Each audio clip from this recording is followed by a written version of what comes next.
बोल भक्तवत्सल भगवान की जय हो। नंद के लाला की जय हो। राम राम राम। आप सोच लो, विचार लो, क्या सुनो? गीता, रामायण, भागवत, भक्तमाल, संतों की वाणी, सत्संग, जिसकी आपकी ज्यादा लगन हो वो आपको निवेदन किया जाएगा। राम राम। सब विचार करके बता दो। भक्त चरित्र सुना है? चलो ठीक है। सत्संग ले लो तो सब में आ जाएगा। सत्संग भी सुना दूंगा, सत्संग तो बीच में आ ही जाएगा। चलो ठीक है, चलो तो भक्त चरित्र सुनाता हूँ। ओम स्वस्ति श्रीमन्महागणाधिपतये नमः। ओम श्री सरस्वत्यै नमः। ओम नमो भगवते वासुदेवाय। ओम नमो नारायणाय। ओम श्री हनुमते नमः। ओम नमः शिवाय। श्रीमते रामचंद्राय नमः। वाञ्छाकल्पतरुभ्यश्च कृपा सिन्धुभ्य च पतितानां पावनेभ्यो श्रीवैष्णवेभ्यो नमो नमः। प्रह्लाद नारद पराशर पुण्डरीक व्यासाम्बरीश शुक शौनक भीष्मदाल्भ्यां रुक्माङ्गदार्जुन वसिष्ठ विभीषणादिन् पुण्यानिमान् परम भागवतान् नमामि। भक्त भक्ति भगवंत गुरु चतुर नाम बपु एक। इनके पद वंदन किए नासहि विघ्न अनेक। श्री हरि जो आय बिराजिए कथा सुनो इतिहास। तुम श्रोता भक्त माल के तुम पद रज हम दास। तुम पीछे जोर हैं ये श्रोता है रसखान। इनके सकल मनोरथ पुरहु श्री भगवान। श्री राधे मेरी स्वामिनी मैं राधे जुगदास। इसी जन्म में दीजिए मोहि दिव्य वृंदावन वास। राम राम राम राम राम राम राम राम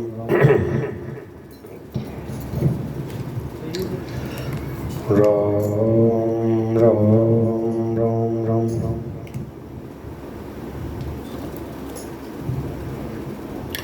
देखो, प्रत्येक जाति में भगवान के भक्त हुए हैं। भगवान की भक्ति का सबको अधिकार है। परम श्रद्धेय श्री स्वामी जी महाराज कहते थे, भगवान भक्ति को बहुत प्यार करते, भक्तों को बहुत प्यार करते। भक्ति प्रियो माधव है। व्याधस्याचरणं ध्रुवस्य च वयो विद्या गजेन्द्रस्य का जातिर्विदुरस्य यादवपतेरुग्रस्य किं पौरुषम्। कुब्जाया किं नाम रूपमधिकं किं तत्सुधाम्नो धनम्। भक्त्या तुष्यति केवलं न च गुणैर्भक्ति प्रियो माधव। इसका अर्थ हुआ व्याधस्य आचरणम। जो व्याध था, जो शिकारी था, बहुत सारे कौल भील भगवान के भक्त हो गए। और व्याध में इनका लिया, वाल्मीकि जी का भी नाम लिया है। पहले शिकार करते थे लोगों का, उनको मार डालते थे। पर संतों की कृपा हो गई, उल्टा नाम जपत जग जाना वाल्मीकि पे ब्रह्म समाना। जंगल में कोल भील किरात रहने वाले, उनको भी भगवान की भक्ति प्राप्त हो गई, भगवान का सानिध्य प्राप्त हुआ। कितने जंगली लोग थे चित्रकूट के आसपास के, और कितने भगवान के प्रेमी भक्त हो गए। कौन सा उनका आचरण था? वो कहते हैं, ये हमार अति बड़ी सेवकाई ले इन बासन बसन चुराई। सपन्यों धर्म बुद्धि कसकाऊ यह रघुनंदन दर्श प्रभाव। जब अयोध्या के लोग चित्रकूट में जाते हैं और वहां पर वो कोल भील किरात जंगली लोग उनके लिए कंदमूल फल शहद आदि लेकर के आते हैं। और अयोध्या के लोग क्या करते हैं? बोले दे ही मोल, उनका मोल देते तो बिल्कुल नहीं लेते। कहते हैं कि हमारे को आपके दर्शन मिले हैं, ये राम जी के दर्शन की कृपा है, दर्शन का प्रभाव है। तो व्याध भी भक्त हो गए, शिकारी भी भक्त हो गए, नीचे से नीचे जाति वाले उनमें भी भगवान की भक्ति करने वाले हो गए। कोई कहे कि भगवान तो बहुत बड़ी उम्र हो जाए भजन करते करते तब बुढ़ापे में मिलते होंगे, बोले ना। ध्रुवस्य च वयो, ध्रुव जी की कितनी उम्र थी? 6 मास माही मिले साई अचल पाई धाम है। 5 वर्ष का बालक था और 5-6 महीने के अंदर उसको भगवान के दर्शन हो गए। 6 साल का होने से पहले भगवान को पा लिया। ध्रुव प्रहलाद छोटे छोटे बालक थे। स्वामी जी महाराज कहते हैं कि जो बालपने में भगवान के भजन में लग गए, बहुत बड़े प्रेमी भक्त हो गए। विद्या गजेंद्र से का कोई कहे भगवान बहुत बड़े विद्वान को मिलेंगे, पढ़े लिखे को मिलेंगे। तो महाराज जी कहते थे आज की पढ़ाई जो है ना, आजकल की पढ़ाई, आजकल के जो साक्षर हैं, साक्षरा उल्टा करो राक्षसा, राक्षसी विद्या है। पढ़ लिख करके चोरी डकैती बदमाशी झूठ कपट बेईमानी, क्या पढ़ाई हुई? पढ़ाई है सा विद्याया विमुक्ते अध्यात्म विद्या विद्या नाम। अध्यात्म विद्या अपने आप को जानने की विद्या, ब्रह्म विद्या, सांख्य योग का तत्व, कर्म योग का तत्व, ज्ञान योग का तत्व, यह है विद्या जिससे कल्याण हो जाता है। गीता जी पढ़ने से कल्याण हो जाता है। गीता शास्त्रमिदं पुण्यम यह पठेत प्रयतः पुमान् विष्णु पदम वाप्नोति भय शोकादिवर्जितः। जो मनन पूर्वक प्रयत्न पूर्वक अर्थ सहित समझ करके गीता पढ़ता है उसको भगवान का परम पद प्राप्त होता है। कौन सा परम पद? जिसके लिए भगवान गीता में कह रहे हैं अव्यक्तोऽक्षर इत्युक्तस्तमाहो परमं पदं यं प्राप्य न निवर्तन्ते तद्धाम परमं पदम्। जिसको प्राप्त होने के बाद फिर वापस लौटकर नहीं आना पड़ता, भाई मेरा परम धाम है। तो एक तो गजेंद्र हो गया हाथी, और एक दूसरा हाथी एक और हो गया, वो भी भगत था भगवान का। उसकी तो ऐसे ही तान पिल गई, उसका ऐसे ही काम चल गया। क्या हुआ? मजाक मजाक में उसका कल्याण हो गया एक हाथी का। एक तो गजेंद्र की आपने कथा सुनी, एक दूसरी हाथी की कथा सुनाता हूँ। स्वामी जी महाराज सुनाते, बड़े हंस हंस के। सेठ जी सुनाते थे कथा, सेठ जी की हमने प्रवचन में भी सुनी। बोले कि एक बार धर्मराज जो है ऊपर जो है लोग मरमर के ऊपर जाते हैं, तो धर्मराज ने देखा एक हाथी। उस हाथी से कहा, अरे बोले भाया तू इतनो बड़ो डील डोल आलो और तू मनुष्य का 3.5 हाथ को मनुष्य इसके तो बस में हो गया। बोले इतना बड़ा है तो उसको सूंड से उठा के फेंक दे, उसके पीछे पड़ जा, भाग जाए। हाथी बोला ये काली खोपड़ी वाला ना, काले कंकाल वाला बड़ा खतरनाक है।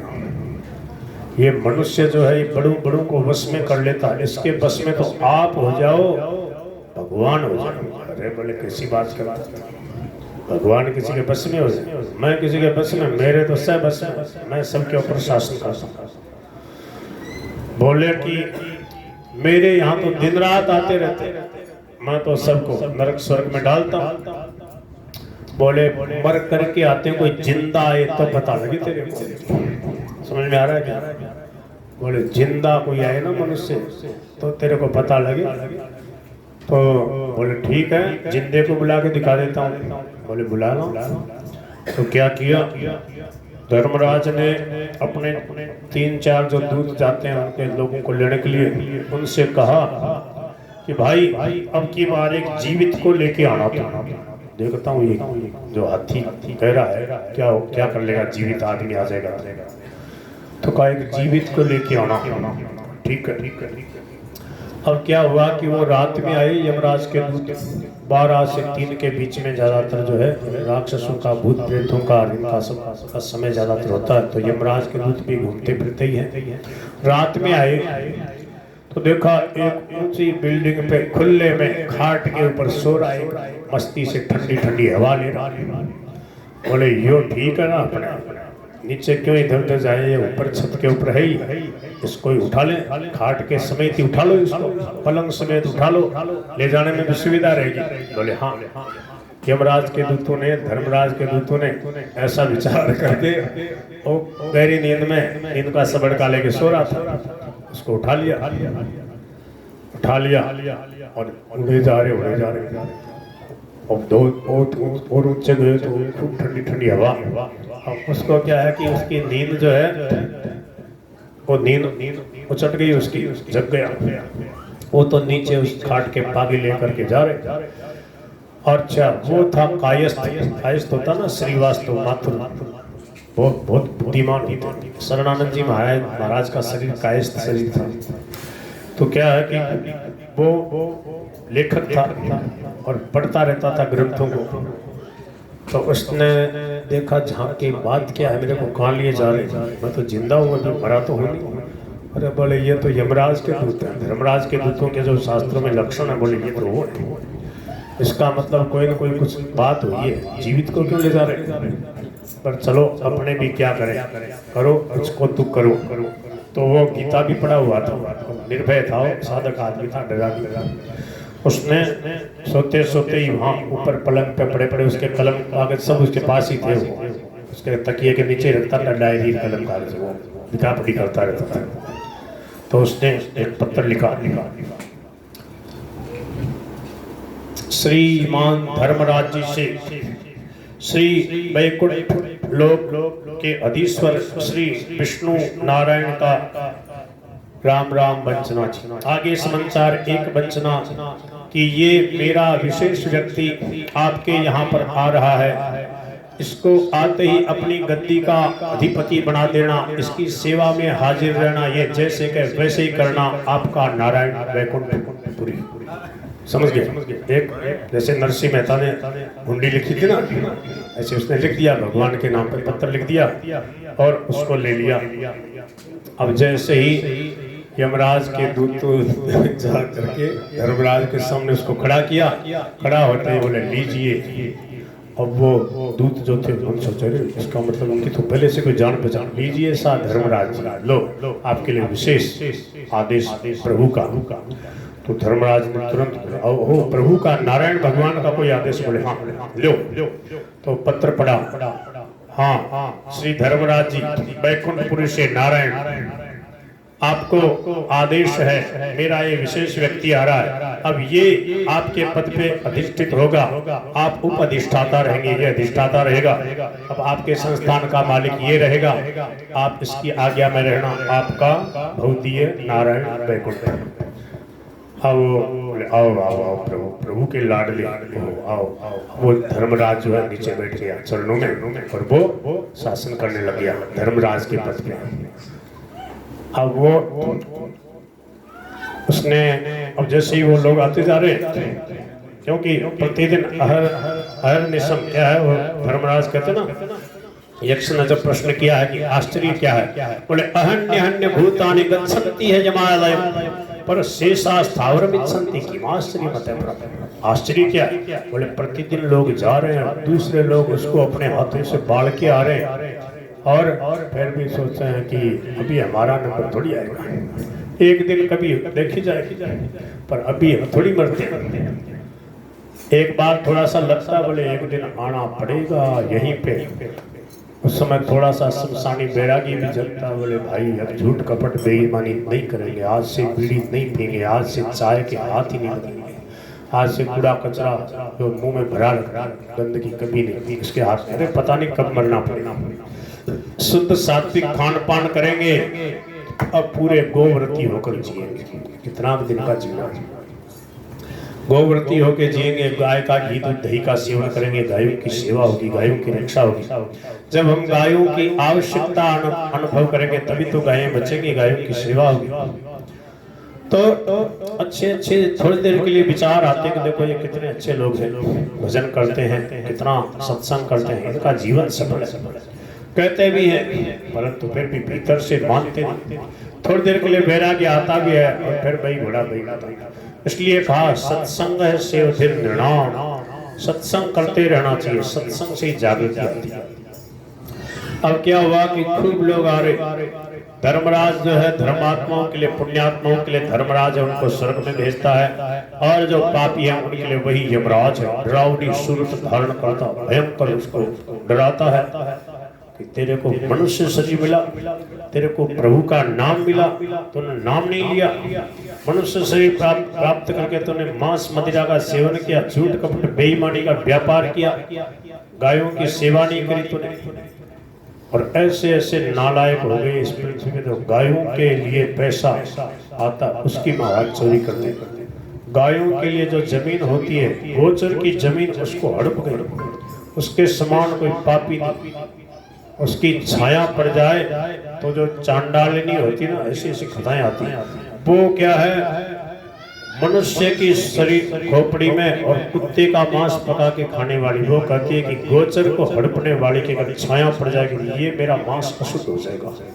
इतना अपवित्र, इतना नीचा, और बताओ उसको सोचते ही नहीं। अब उनको नरक नहीं होगा तो किसको होगा? ऐसे ऐसे लोग आ रहे पापी। एक आई, उससे बोले धर्मराज ने कहा बोलो इसका खाता खोलो, क्या क्या किया? बोले महाराज ये तो सदा गाय के दूध में पानी मिला के बेचती थी, लोगों का पेट खराब हो गया, बोले डालो इसको नरक में। अब वो जो है धर्मराज के पद पे वो बैठा, बोले कोई बात नहीं, छोड़ो, जाने दो भगवान के, चलो जाने दो, कोई बात होगा सो होगा, जाने दो। फिर आया, बोले ये कौन है? बोले ये तो बहुत ही बदमाश आदमी है। क्या करता? बोले ये तो इतना ठगता था, इतने रुपये की चीज और इतना बताता था।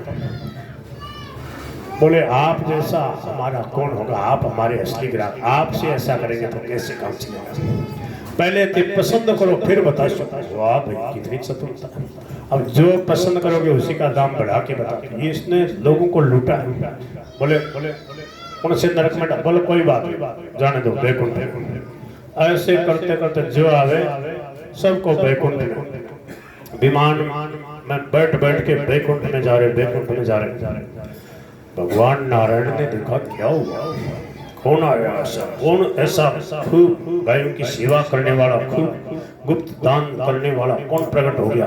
कौन ऐसा कीर्तिमान के जैसा राजा, कौन रुक्मांगद के राजा, कौन सुधनवा के जैसा, कौन प्रहलाद के जैसा, कौन चंद्रहास के जैसा भक्त प्रकट हो गया कि जिसके राज्य में अब वही स्थिति हो गई है जो चंद्रहास, प्रहलाद और सुधनवा और रुक्मांगद और कीर्तिमान राजा के समय में हुई थी। जब तक उनका राज रहा तब तक किसी को नरक में स्वर्ग में नहीं जान दिया, जो आवे उसी को वैकुंठ में। बोले क्या बात है? तो भगवान श्री कृष्ण, भगवान विष्णु ने देखा कि भाई सब के सब आ किधर से रहे। बोले ये धर्मराज के उधर से आ रहे, उधर से तांता लगा सीधे वैकुंठ में भेजे जा रहे। तो भगवान श्री हरि ने सोचा चलो देखते क्या बात है। तो भगवान स्वयं आए। जैसे ही भगवान आए धर्मराज जी ने कहा प्रभु आओ आओ, बड़ी कृपा हुई, आपके दर्शन हो गए, घर बैठे दर्शन हो गए। धर्मराज है वो परम भागवत है, बहुत सहज सरल सीधे, वो तो बेचारे उनको जो दायित्व मिला उसका निर्वहन कर रहे हैं। भगवान श्री हरि ने कहा और कहो धर्मराज जी क्या बात है, इतने लोग सीधे वैकुंठ में जा रहे हैं, क्या बात होगी? इतना क्या पृथ्वी के ऊपर खूब भजन सत्संग कीर्तन बढ़ गया कि सब वैकुंठ में आ रहे हैं। बोले महाराज क्या करें, आपने जो अपना एक विशेष सेवक भेजा है, अब आपने आज्ञा दे दी, मैं क्या करूं? आपने मुझे बांध दिया, मैं तो कुछ नहीं करता हूँ, हाथ जोड़े खड़ा रहता हूँ, मैं तो इनका सेवक हूँ क्योंकि ये आपके सेवक। भगवान नारायण बोले हमने किसको भेजा? बोले ये बैठे हैं सिंहासन पे मेरी जगह, आपने तो इनको भेजा। भगवान ने उनकी तरफ देखा, कायस्थ जी की तरफ। बोले क्यों जी क्या बात? हमने आपको खुद भेजा। बोले कि आपने नहीं भेजा तो मैं यहाँ कैसे चला आया? आपकी कृपा से ही आया हूँ। और प्रेरक रघुवंश विभूषण। बोले आपकी कृपा के बिना कोई आ सकता है क्या?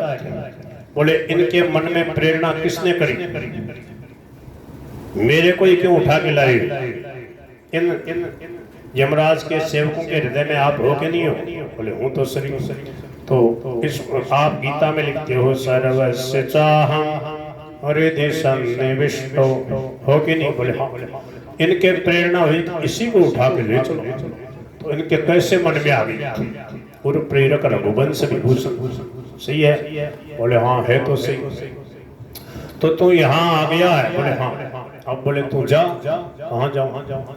बोले तू यहाँ आ गया। बोले अब तो चला जा यहाँ से। बोले मैं तो नहीं जाऊंगा। क्यों?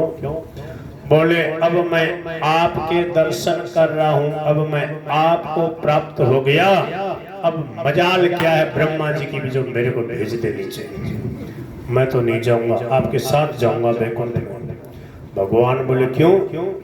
बोले जाऊंगा, आपने लिखा है कि जो मेरे को प्राप्त कर लेता है उसका पुनर्जन्म नहीं होता। अगर मेरे को भेजते हो तो गीता वाले 2-4 श्लोक निकाल दो, फिर चला जाऊंगा। गीता पढ़िए मैंने। गीता में आपने क्या लिखा है? यद गत्वा न निवर्तन्ते तद्धाम है परम मम। जिसको प्राप्त होके फिर लौटना नहीं पड़ता, वह मेरा परम धाम है। और अवध तहाँ जय राम निवासु, जहाँ आप आए वहीं आपका धाम है। आपसे अलग है क्या? बोले नहीं अलग तो नहीं। और माम उपेत्य तो कौन थे? स्पष्ट लिखा आपने। कहाँ लिखा है? बोले 8वें अध्याय के 15वें श्लोक में लिखा है। क्या लिखा है? बोले माम उपेत्य पुनर्जन्म दुःखालयम शाश्वतम नाप्नुवन्ति महात्मान संसिद्धिं परमां गताम्। मेरे को प्राप्त होने के बाद फिर दुःखालय और नाशवान मनुष्य लोक में जीव को वापस लौट के नहीं आना पड़ता। लिखा है ना गीता में, आपने लिखा। बोले पहले वो श्लोक निकालो, उसके बाद मेरे को भेजना। भगवान ने कहा भाया ये मत कर दो, गीता का श्लोक कैसे निकाल दूं? तो फिर मैंने सागले चालू। तो फिर बोले कि ठीक है भाई, अब इसको साथ ही ले जाता हूँ। बोले मन्ना तो थे ले चलो ही हो, ये हाथी ने भी तो ले चलो बेचारा, ये हाथी की कृपा से आयो। बोले हाथी की कृपा से कैसे आया? अब वो हाथी मुस्कुरा रहा। धर्मराज ने कहा अरे भाई बात की है हाथी? बोले मैं कह रहे हो ना, ये काली खोपड़ी वालों बड़ो खतरनाक है। ये काले माथे वाला है। देखो आप भी बस में हो गए, भगवान को भी बस में कर लिया, भगवान के धाम जा रहा है देखो, और मेरे को भी देख चल रहा है वैकुंठ। तब धर्मराज ने कहा वाह भाई, मनुष्य की बरियारी। मनुष्य अगर सही समय का सदुपयोग करे, बुद्धि का दिमाग का सदुपयोग करे, गीता ठीक से पढ़ ले, तो देखो कितनी विलक्षण महिमा। एक ही रात में गया धर्मराज के यहाँ और चला गया वैकुंठ में, आज तक वहाँ मौज कर रहा है। बोलो गिरधर गोपाल की। बोला महाराज जी बैठे आया ना 97-98 में, जना काली खोपड़ी वाला ज्यादा दिखता। बोले सूरत में सब काली खोपड़ी वाली, तो युवा ज्यादा। अच्छा, बोल गिरधर गोपाल की जय। तो थोड़ा सुनाता हूँ, कथा लंबी भी है छोटी भी है, आज 5 घंटे वाली सुना देता हूँ। नारायण नारायण। रैदास जी की कथा सुनिए, रैदास जी को सुना दे। ब्राह्मण बनियों की, ठाकुरों की तो घनी सुनी होगी, राजाओं की, ब्राह्मणों की, ऋषि मुनियों की। रैदास जी की कथा सुनो। बोल नंद के लाला की। रैदास जी पिछले जन्म में श्री रामानंदाचार्य जी महाराज के शिष्य थे। रामानंदाचार्य जी महाराज अपने हाथों से ठाकुर जी के भोग लगाते थे। बढ़िया आटे वगैरह की, दाल चावल की भिक्षा आ जाती, फिर अपनी रसोई बनाते। रामानंद जी जो संत होते हैं ना, वो पवित्रता से अपने ठाकुर जी की रसोई अपने साधु संत ब्रह्मचारियों से बनवाते हैं, खुद बनाते। तो क्या है उसमें पवित्रता रहती है। तो क्या हुआ कि रामानंदाचार्य जी के एक शिष्य थे, तो एक दिन उनकी बारी आई। कुछ दिन बारी लगती थी, तो कुछ दिन के लिए जब उनकी बारी चल रही थी, वो भिक्षा लाया करते, सुखी भिक्षा लिया था। काशी की बात थी। तो भिक्षा लाते तो बीच में एक बनिया की दुकान पड़ती थी, परचून की दुकान होती ना, वहां से निकलते। वो बनिया कहता महाराज कृपा करो, मेरे से ही ले लो, थोड़ा आटो ले लो, दाल चावल से की है मेरी दुकान में, थाने जो चाहे सो ले लो। बोले भाई गुरु जी का आदेश नहीं लेते। ऐसे करते करते कई दिन हो गए। एक दिन क्या हुआ कि वो बहुत जोर से वर्षा आ गई, 1-2 घंटे तक वर्षा। होती जाए और वो वहां से निकल रहा था, जाने वाला था भिक्षा के लिए, जोर से वर्षा आई तो बनिया के दुकान के बाहर जो बरामदा होता ना वही खड़ा हो गया। अब उस बनिया ने उस दिन 20 बार कहा, बोले महाराज अब वर्षा हो रही है, भीग जैसे थे कहाँ से लाओगे, आटो भी भीग जैसे तो ले लो, मैं कौन सो मोल्टी के बाटू मार दूं, ले लो ना, मैं भी तो मनुष्य हूँ, मिनक हूँ, मेरे से क्यों नहीं लेते। बोले बामणों वगैरह से भिक्षा लाते हैं, तुम 2 नंबर का काम करते हो। बोले नहीं महाराज ले लो, ऐसे पीछे ही पड़ गया। तो उन्होंने भी सोचा, ब्रह्मचारी जी ने 2 घंटा हो रहे, वर्षा हो गई, बहुत लेट भी हो जाएगा। बोले चल यार ला दे दे। तो उसने कहा जितना आटा दाल चावल सब ले जाओ, एक जगह से ले लिया, जितना क्षमता था 10 किलो सब ले गए, ले जाके और वो रसोई वाले ने ब्रह्मचारियों ने मिलकर भोजन बनाया, ठाकुर जी के भोग लगाया थाल में भर करके। रामानंदाचार्य जी महाराज जो कबीरदास जी के गुरु जी, वही रैदास जी के गुरु जी, उन्होंने जब ठाकुर जी श्री सीताराम जी के भोग लगाया तो ठाकुर जी प्रसाद नहीं पा रहे, तो देखा कुछ न कुछ अशुद्धि है, कुछ न कुछ मिलावट है, कुछ न कुछ भाव में कमी आई है। बोले भाई भिक्षा कौन लाया था, बुलाया उस ब्रह्मचारी को, बोले ये लाया। बोले इधर, कहाँ से लाया, कैसे लाया, कितने घरों से लाया, जो नियम था उसका पालन हुआ। बोले महाराज गुरुजी आज वर्षा हो रही थी, वैसे तो आपने कह रखा था 5 घरों से 7 घरों से 10 घरों से, जो वो नियम बिल्कुल निभाने। तो बोले आज तो एक ही घर से भिक्षा लाया हूँ, वो भी बढ़िया की दुकान से। और बोले मनमानी क्यों करी, तो पहले पूछना चाहिए था। बोले महाराज वर्षा हुई। बोले वर्षा हुई तो क्या हो, मर थोड़ी जाएंगे एक दिन, एक टाइम भोजन नहीं करेंगे तो पूछना चाहिए था, मनमानी क्यों करी। बोले उसने कामना से दिया है, देखो महापुरुषों को मालूम पड़ता है। बोले गुरुजी वो तो बड़े प्रेम से देता था। बोले नहीं, वो लोभ में आकर उसने भिक्षा दी। बुलाओ उस बढ़िया को, तो उस बढ़िया को बुलाया। बोले चलो थानो गुरुजी बुलाओ। अरे बोले क्यों हो, बोले चलो तो गुरुजी बुलाओ, तारो नंबर आएगा। अब गुरुजी का आयो डरतो, बोले गुरुजी प्रणाम, लंबी दंडोत करा, गुरुजी क्षमा कर दो। गुरुजी बोले सच सच बता किस कारण से तूने भिक्षा दी। बोले गुरुजी मैंने एक रघु नाम को चमार है, वो मैंने 200 रुपया को लोभ दे दिया। बोले तने 200 रुपया दूंगा तो जैसे तैसे रामानंदाचार्य जी महाराज के वहाँ मेरी भिक्षा पहुँचा दे, वहाँ मेरी भिक्षा पहुँच जाए, मेरे बेटों का नहीं मेरे बेटो हो जाए। बोले देख लो इस कामना से लोभ में आके तेरे को कहता बढ़िया होकर के ऐसे देते आटा दाल चावल ऐसे एक भाई का हिसाब रखता है, तो कोई ना कोई कारण से दिए। बोले महाराज ये बात है, ऐसी बात नहीं है। सेठ जी जयदयाल गोयनका जी भी हो गए, भाई जी भी हो गए बढ़िया, पर क्या है कि बढ़िया को के अंदर महाराज जी कहते धन को पचाने की हिम्मत रहती है ना, कितने ही हो जाए वो पचा लेता है उसका।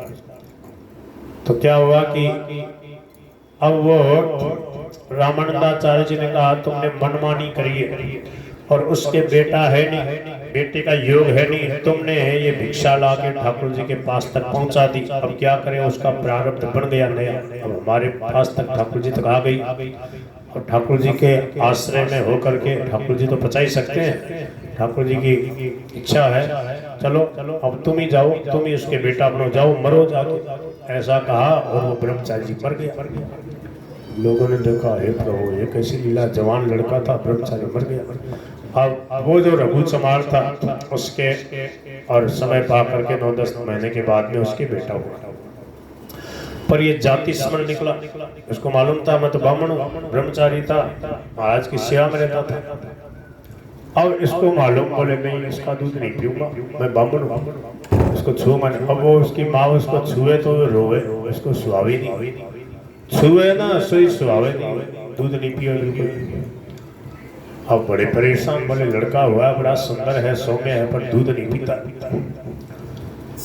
आकाशवाणी हुई रामानंदाचार्य जी से, प्रभु ने कहा कि आचार्य प्रवर जाओ अब अपने उस भक्त को शिष्य को संभालो, दूध नहीं पी रहा, भूखा है वो दिन भर से। रामानंदाचार्य जी अपने आश्रम से कुटिया से चल पड़े। सब लोगों को बड़ा आश्चर्य हुआ कि देखो चमारों के मोहल्ले में रामानंदाचार्य जी महाराज क्या कारण से जा रहे हैं। कई लोग पीछे पीछे बोले चलो शांत उधर ही रहो, भीड़ मत करना, आचार्य का एक प्रभाव होता है।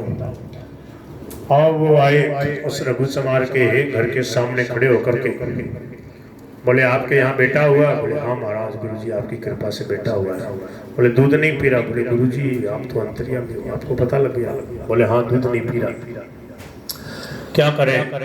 बोले कि एक काम करो, देखो गणेश दास जी महाराज ऐसे सुनाते इस चरित्र को, ऊपर से सुनाते, ये मूल में नहीं लिखा।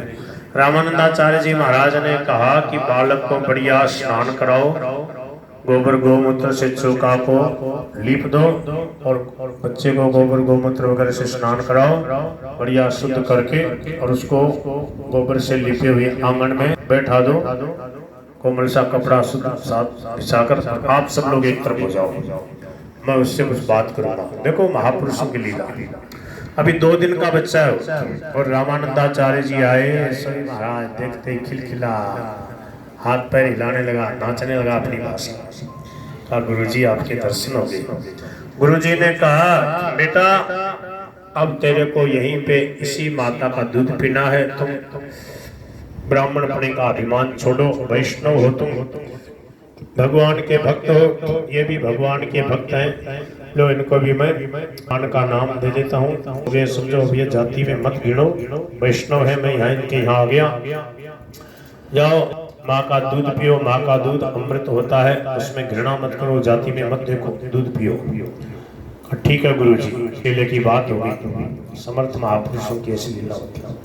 कहा जाओ दूध पिएगा बालक, मैया गई, मैया ने दूध पिलाया, बालक दूध पीने लगा, पलने लगा, समय पा करके बड़ा हो गया, जवान अवस्था आई, ऐसे उदार थे कि सब कुछ प्रभु का है, सब प्रभु के हैं। घर में कोई भी आता कुछ भी पूछता कि ये चीज है, बोले हाँ लाओ, बोले ले जाओ। जैसे कोई अपने भाई आवे, अपने माता पिता, अपने कोई लोग हों और वो कहें कि भाई ये चीज चाहिए, बोले ले जाओ। मना करना जानते ही नहीं थे, जो कोई कुछ भी मांग ले उठा के दे देते, बोले ले जाओ आपका ही है। माता पिता ने देखा रहे, बोले भाया तू घर ही कौन समझे, तो कोई भी आओ उसको कुछ भी दे देता है, लिखा पड़ी तो रहनी चाहिए। बोले सब प्रभु के हैं, किसी की कोई आवश्यकता है तो उसको दे दो, क्या दिक्कत, अपने वोट लिएंगे। और ऐसे करते करते बोले भैया ऐसे मारे नहीं भोगे पड़े, अब तो 13 रुपये मारा, अब ले तेरे 4 फेरे कटवाते हैं, तेरे को अलग करते हैं। बोले जोई राम जैसी आपकी इच्छा। अब जैसे ही उनका विवाह कर दिया, ब्याह करके कुछ नहीं दिया, घर के पीछे एक नीम का पेड़, बोले ये लो, इसके नीचे बैठ के जूते गांठो और ये कुटिया बना लो, इसमें तुम्हारी धर्म पत्नी रह जाएगी। बोले ठीक है माता पिताजी, जय हो आपकी जैसी इच्छा। अब इतने बढ़िया जूता गांठते थे कि जिसको एक बार इनके गांठे हुए, इनके बनाए हुए जूता मिल जाते, वो फिर दोबारा इधर उधर नहीं जाता इनके पास। छोटी सी दुकान इनकी, जूते की दुकान, जूते गांठते प्रेम से और प्रभु का कीर्तन करते।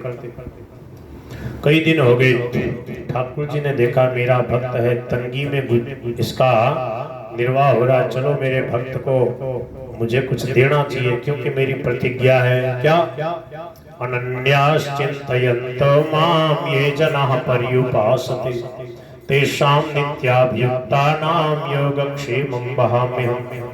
तो ठाकुर जी आए एक भगत के रूप में, सीधे साधे साधु संत भगत के रूप में आए, और क्या किया, बोले भगत जी आहा, बोले आओ आओ प्रभु आओ। देखो काशी के जो विद्वान संत ब्रह्मचारी साधु संत थे ना, वो रैदास जी महाराज को रामानंदाचार्य जी का पिछले जन्म का शिष्य था, तो वो उसी भाव से उनका आदर करते, ये नहीं सोचते थे कि ये नीच जाति में पैदा हुआ है, नहीं, वो सब बड़े प्रेम से व्यवहार रखते थे, आते जाते मिलते जुलते खूब। और जो ब्राह्मण लोग थे उनको ये रहस्य मालूम नहीं था, वो चिढ़ते थे। अब क्या हुआ कि ठाकुर जी आए और आकर के कहा कि कुछ स्वीकार कर लो। पहले ठाकुर जी आए तो रैदास जी ने प्रेम से उनको भोजन कराया, साधु के भक्त के रूप में आए। जाते जाते ठाकुर जी साधु के रूप में थे, बोले भाई भगत जी मेरे मन में आ रही है आपकी कुछ सेवा कर दो। बोले नहीं नहीं, हम तो आराम से अपना निर्वाह हो रहा है, कुछ नहीं चाहिए। बोले नहीं नहीं, कुछ तो लेना ही पड़ेगा। बोले नहीं कुछ नहीं चाहिए। बोले देखो ये पारस का पत्थर है, ये पारस है, पारस समझते हो? बोले समझता तो हूँ, पर मेरे को नहीं चाहिए, ले जाओ इसको। बोले इसको रख लो, बढ़िया साधु संतों की सेवा करना, आराम से रहना, बढ़िया घर बना लो, बढ़िया सा एक कुटिया में, कभी कभी यहाँ छान में टपकता होगा पानी, बोले बढ़िया है, उसी में आने का, उसमें भगवान की स्मृति बनी रहती, क्योंकि राम जी की कृपा से जैसा है महलों में रह के जाए झोपड़ी में वास दे। ठीक है, पर लो ले जाओ। और पारस का पत्र निकाला झोली में से, बोले देखो इसकी करामात। वो जो रामपी थी ना, रामपी जूता गांठते रामपी होती है, क्या होती है रामपी? जूता छिलने के लिए। हाँ, तो वो काय की होती है, लोहे की होती है। उसको लेके पारस के छुआ, ठाकुर जी ने भक्त के रूप में आए थे, बोले देखो सोने की होगी, अब इसको तुम बेच के खूब सारा लो लकड़ लिया और फिर उसको सोना बनाओ। अरे बोले भाई भगत जी, एक तो तुमने भोजन कराया, मेरी रामपी को तुमने बिगाड़ दिया है? अब किसी का मन बिगड़ेगा, बोले भाई रैदास जी का कहना सोने की रामपी है, अब उसका अब कोई चोर आएगा ले जाएगा इसका। बोले महाराज ऐसा मत करो। बोले नहीं नहीं आप रखो आराम से। अब वो मना करते करते छान में खोस रहे उस पारस के पत्थर में, छान होती ना, बोले वहां रख दो, रैदास जी का रख दिया। अब रैदास जी ने कहा हे भगवान, सोने में कलयुग का निवास होता है, राम राम राम राम। अब वो चिमटे से पकड़ी उसको, जैसे सांप बिच्छू को पकड़ते ना, ऐसे चिमटे से पकड़ी गंगा जी में ले जा, बोल गंगा मैया की। उस सोने की रामपी को गंगा जी में डाल दिया, फिर अपने जैसे तैसे उसकी जुगाड़ कर लिया, करने लगे। कितना समय हो गया, 13 महीने बीत गए। 13 महीने के बाद ठाकुर जी फिर साधु के रूप में आए और बोले और कहो भगत जी कैसा है? बोले बहुत आनंद। अरे बोले तुम तो वैसे के वैसे ही हो, 13 महीने हो गए, 13 महीने में तो आदमी क्या से क्या बने, महल माल यार क्या से क्या हो जाता, इतना सोना बना लेता। कितना सोना बनायो? बोले वो आप फट उसको ले जाओ, जहाँ आपने जैसे रखा वैसे ही पड़ी हो, वो पारस का पत्र ले जाओ उसका। ठाकुर जी ने देखा कैसा निराला भक्त है, लोगों को तो पता लग जाए ना पारस है, किसी के पास पारस मर के कट जाए लोग, बोले इसको कैसे छीने, समझे? इसलिए तो भगवान ने व्यवस्था कर रखी, पारस को छुपा रखा, किसी को पता ही नहीं। पारस की कमी थोड़ी है, सर्वरत्ना वसुंधरा, पर किसी को नहीं पता। जो दिव्य जीवन मुक्त महापुरुषों को पता रहता तो उनके लिए क्या है, समलोष्टाश्म कांचन है ना, उनको मिट्टी के ढेले में, पत्थर में और सोने में, पारस में उनको कोई फर्क नहीं। क्यों? नासवान है, क्या काम आएगा हमारे, क्या काम आएगा, चिंताएं तो बढ़ाएगा। तो क्या हुआ कि ठाकुर जी ने देखा चलो अब की बार भी बड़े प्रेम से जमाया, भोजन कराया, सब कुछ कराया। बोले देखो भगत जी कृपा करो कुछ तो ले लो। अरे बोले महाराज जी आप ले जाओ, ले गए। अब क्या हुआ, दूसरे दिन जब ठाकुर जी के पास में सेवा करने गए तो वहाँ ठाकुर जी के सिंहासन के पास, जहाँ उनका ठाकुर जी थे, शालिग्राम जी वगैरह जो भी थे ठाकुर जी, तो वहां पर देखा तो 5 सोने की मोहर। राम राम राम, बोले कलयुग आ गया, राम राम। ठाकुर जी भी माया से अछूते नहीं रहे, राम अब कहाँ जाए, हे भगवान तुम्हारे यहाँ पर भी सोना, कलयुग आ गया। अब वो जैसे सांप को पकड़े ना, चीपिया से पकड़े उसको और एक कटोरा में डाले और बोल गंगा मैया। 5 मोहर निकले, और प्रतिदिन का यही नियम। भगवान ने देखा, जय हो, अकिंचन भक्तों की जय हो, निर्लोभी भक्तों की जय हो। ऐसे भक्तों के लिए तो मैं पीछे पीछे फिरता हूँ। निरपेक्षम मुनिम शांतम, निर्वैरम समदर्शनम, निरपेक्षम मुनिम शांतम, निर्वैरम समदर्शनम।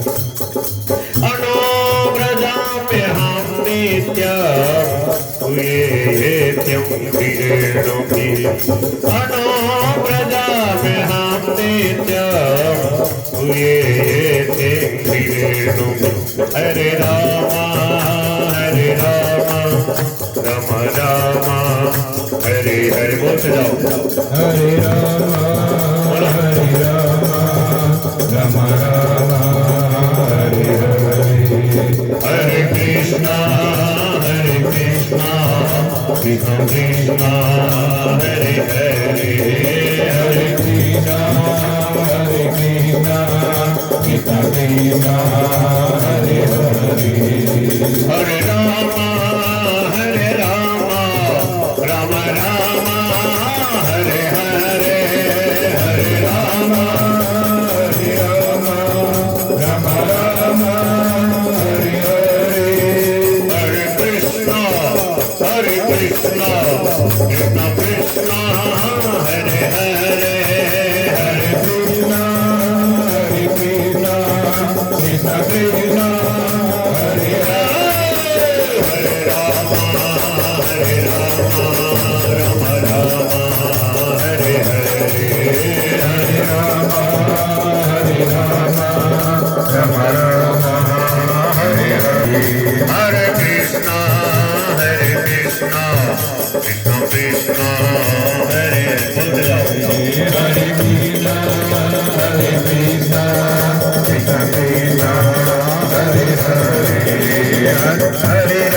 कृष्णा हरे हरे बोल बांके बिहारी लाल की। जय हो। अभी तक जो मैंने कथा सुनाई, अब देखो मूल में आप ये सोच रहे होंगे बाबा जैसी गप तो नहीं मार रहा। देखो भक्तमाल है, गीता प्रेस की पुस्तक में लिखी हुई है। मैं मूल से ही कथा करने का प्रयास करता हूँ, गीता हो, रामायण हो, भागवत हो।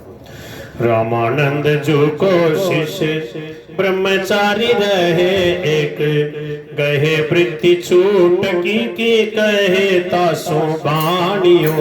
रामानंद जो को शिष्य ब्रह्मचारी रहे एक, गहे वृत्ति छूट की माने चुटकी भिक्षा, चुटकी की कहे तासो बाणियो। करो अंगीकार सीधो कहीं 10-20 बार, पर से प्रबल धार तामे वापी आनियो। भोग को लगावे प्रभु ध्यान नहीं आवे, अरे कैसे कर लावे जाए पूछ नीच मानियो। दियो शाप भारी बात सुनी न हमारी घटी, कुल में उतारी देह सोया को जानियो। माता दूध प्यावे या तो छुयो न सुहावे सुनी, आवे सब पाछली सो सेवा को प्रताप। भाई न भवानी रामानंद मन जानी बड़ो, दंड दियो मानी वेगे आए चलो आप। दुखी पिता माता देखी थाये लपटाए पाए, कीजिए उपाय कियो शिष्य गयो पाप है। स्तन पान कियो जियो लियो उन ईश जानी, निपट अजान मेरे भूले भयो ताप है। हरे राम राम राम हरे हरे, हरे कृष्ण कृष्ण कृष्ण हरे हरे। बड़े दास हरि दासन सो प्रीति करी, पिता न सुहाई दय कर पीछे बाड़ी। तो धन माल खन दियो हुन हाल किया, पति सुख जाल आए जब नारे। कांठे पग दासी कहूँ बात न प्रकाशी लावे, कर करे जुदी साधु संत को संभाले। देखो नई बात मिल गई ना, मूल से पढ़ोगे। खुद किसी जीव जंतु को नहीं मारते, क्या करते? गांठे पगदासी माने जूती गांठते। कहूँ बात न प्रकाशी लावे खाल, दूसरी जगह से जो मरे हुए जीव जंतु वहां से खाल लिया थे, लावे खाल करें जूती साधु संत को संभाले। और साधु संतों को तो ऐसे ही दे देते। डारी एक छान की यो सेवा को सुस्तान रहे, छोड़े आप जाने बाटे पावे यही धार। सहे अति कष्ट अंग ही सुख शील रंग, आय हरि प्यारे लियो भक्त में। देखो एक बात और मिली नहीं मूल से, सहे अति कष्ट मतलब खुले में रहते, नीम के नीचे जुत्ती गांठते रहते और पत्नी को तो कुटिया में रख देते, ठाकुर जी को सुहाया नहीं। आए हरि प्यारे, भगवान प्यारे प्रभु जो है भक्त वेशधारी की, ठाकुर जी जो है भक्त के रूप में आए। यो बहुमान श्री सूरदास वेदास जी ने बड़ा मान सम्मान किया उन भगत जी के बन के आए भगवान। यो बहुमान खान पान सो प्रसन्न वके, दिनों कहो पार सह राखियो संभाल के। मेरे धन राम कछु पत्थर सर काम, दाम मन चाहो डारो तन बारी। रापी एक सोनो दियो करी कृपा राखो यहु छानी मांग ले हो जो निकारी। देखो एक बात और मिल गई, मूल से पढ़ोगे। बोले मेरे धन राम, वेदास जी ने कहा मेरे को ये पारस पत्थर वगैरह पाथर सुन काम कर, मेरे तो राम जी का नाम धन है, राम जी है मेरे धन। नहीं माने और छान में ले उसको रख दे। आए फिर श्याम मास 13 व्यतीत भये, प्रीति करे बोले गाहो पारस की रीति को थोड़े कीजे मेरो मन न पतिजे अब चाहो सोई कीजे मैं तो पावत हूँ भीति को। एक बात और नहीं मिलती मूल से रैदास जी ने कहा कि वो पत्थर जो रख गए थे ना वही पड़ा है उसको ले जाओ। मैं तो डर कभी कभी लगा बोले किसी को मालूम पड़ गया यहाँ आके कोई हल्ला करेगा, कोई चोर बदमाश आएगा, उधर वृत्ति तो जाती है, बोले इसको ले जाओ आप। ठाकुर जी को बोले, उनको पता नहीं ठाकुर जी भगत के रूप में आ रहे हैं। चाहो साई की जगह में तो पाओ तो लेके उठी गई नए कोतुक सो सुनो पावे सेवत मुहुर 5 नित ही प्रतीति हो। अब ठाकुर जी ने नई लीला कर दी। सेवाओं करत डर लाग्यो। बोले लियो महाराज अब तो मैंने सेवा करने में भी डर लाग गया। यहाँ भी कलयुग आ गया। 5 मुहर सोने की प्रतिदिन सेवा हो करत डर लाग्यो। निशी कयो हरि। अब ठाकुर जी ने सपन दिया। निशी कयो हरि क्या? बोले छोड़ो अपनी अकड़ छोड़ दो अपनी और राखो मेरी जीती को। मेरे को जीतने दो, तुम हार जाओ। आप प्रभु अगर आपकी ऐसी इच्छा फिर हमें क्या लेना देना। हम फिर प्रपंच नहीं फिर सेवा समझेंगे। अभी तक प्रपंच समझ रहे थे, अब हम सेवा समझेंगे। जैसे गो सेवा को प्रपंच नहीं, ये आपकी सेवा आपकी पूजा है, आपका विशेष जो भजन है ऐसा मानकर जो गायों की सेवा करते हैं तो आप बड़े प्रसन्न होते हो। तो चलो आपकी ऐसी इच्छा है, मान लई बात नई ठोर ले बनाई चाहे संतनी बसाए हरे मंदिर चिनायो है। विविध वितान तान गनो जो प्रमाण होय गई भक्ति पूरे जग जस गायो है। करसन आवे लोग नाना विधि राग रोग भयो विप्रन को तन सब छायो है। बड़ी खिलाली वे रहे हैं छानी डारी करी कर पे अचारी फेरे जन सिखायो है। भगवान बड़े खिलाड़ी बड़े कोट। अब देखो रैदास जी के यहाँ खूब भंडारा चेतरा